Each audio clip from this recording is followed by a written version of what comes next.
Banyak warga Indonesia yang tiap hari bolak-balik ke Tawau, Malaysia untuk mencari nafkah atau menjual hasil bumi. Mereka menggunakan perahu semacam ini. Kapal angkatan laut ini sedang berpatroli di perairan Ambalat dekat Pulau Sebatik, ujung utara Kalimantan Timur yang berbatasan dengan Malaysia. Malaysia mengklaim perairan Indonesia yang kaya sumber minyak itu sehingga menimbulkan ketegangan antar kedua negara. Sejak menang perkara dalam kasus Pulau Sipadan dan Ligitan, Malaysia memang makin pede. Lihat saja desain kaos produksi Malaysia yang beredar di Pulau Sebatik ini. Wah, kurang ajar nih. I came, I saw, I conquered. Saya lihat, saya taklukkan Pulau Sipadan. Jadi mentang-mentang dia udah menguasai Sipadan, dia bikinnya begitu, kan kurang ajar. Namun daerah perbatasan menyimpan banyak cerita, bukan cuma soal rebutan wilayah. Di Pulau Sebatik yang bagian utara dimiliki Malaysia dan bagian selatan masuk wilayah kedaulatan Indonesia, ada rumah yang terbagi dua, persis di tapal batas. Saudara, sekarang saya berdiri tepat di atas garis perbatasan antara Indonesia sebelah kanan saya dan Malaysia sebelah kiri saya. Dan seperti Anda bisa lihat, rumah kampung di sebelah belakang saya terbelah dua persis di garis perbatasan. Hal ini terjadi karena tiang panjang sudah didirikan sejak lama, tapi masyarakat tidak mematuhi adanya tiang panjang tersebut. Yang punya rumah ini siapa, Bu? Udah berapa tahun tinggal di sini, Bu? Satu tahun. Ibu warga negara Indonesia kan? KTP kan Indonesia. Kalau ini dipermasalahkan nggak sama pemerintah atau mengenai rumah yang terpecah dua ini? Pernah dipermasalahkan nggak?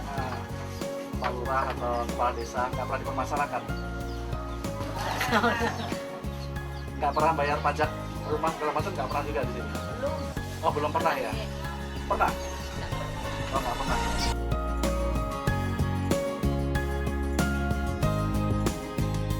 Itu kan udah wilayah Malaysia, Bu? Iya, Malaysia. Di sini sebenarnya orang Indonesia semua sini ya, walaupun... Iya, semuanya Indonesia. Biar di Malaysia tinggal, di Indonesia juga. Orang Indonesia juga. Oh, begitu. Iya. Tinggal di situ. Tapi orang sana juga punya KTP Indonesia nggak? Iya, KTP juga. KTP Indonesia juga? Banyak warga Indonesia yang tiap hari bolak-balik ke Tawau, Malaysia untuk mencari nafkah atau menjual hasil bumi. Mereka menggunakan perahu semacam ini. Meski milik warga Indonesia, perahu ini berlisensi TW atau Tawau. Landang, pria asal Pinrang, Sulawesi Selatan ini adalah salah satunya. Menumpang saja, tanam padi di tempat orang. Oh, Bapak warga Indonesia ya? Ya, Tapi Bapak tinggal di Malaysia? ya, tinggal di Malaysia. Bapak sadar berarti tinggal di Malaysia gitu ya? Ya, Enggak ada masalah, Pak? enggak ada, Pak. Nggak pernah dikejar-kejar polisi Malaysia atau bagaimana gitu? Enggak pernah, Pak. Ekonomi di Sebatik yang berpenduduk sekitar 25.000 jiwa ini cukup berkembang. Memang tak ada diskotik atau bioskop di sini. Namun setahun terakhir ini mulai ada hiburan malam, karaoke, dan biliar.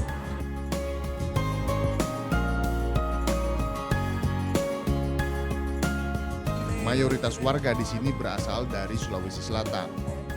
Pengaruh Malaysia terlihat dari kehadiran banyaknya produk dari negeri jiran itu, serta penggunaan mata uang ringgit untuk jual beli sehari-hari.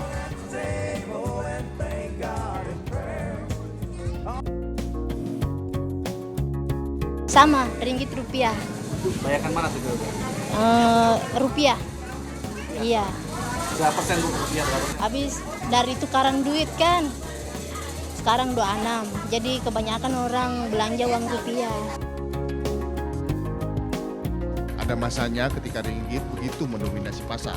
Di wilayah Aji Kuning yang berbatasan langsung dengan Malaysia, peredaran ringgit sampai saat ini masih mencapai 70%. Namun di kawasan Senyamuk dengan mulai hadirnya bank-bank nasional, rupiah mulai mendominasi. Pada tahun 80-an sampai 1985 itu memang ringgit mayoritas memang masyarakat di sini pakai ringgit. Berhubung karena tidak adanya bank. Setelah ada bank itu ringgit sudah dibawa daripada rupiah. Di Sebatik dan Nunukan kini sedang dikembangkan perkebunan kelapa sawit.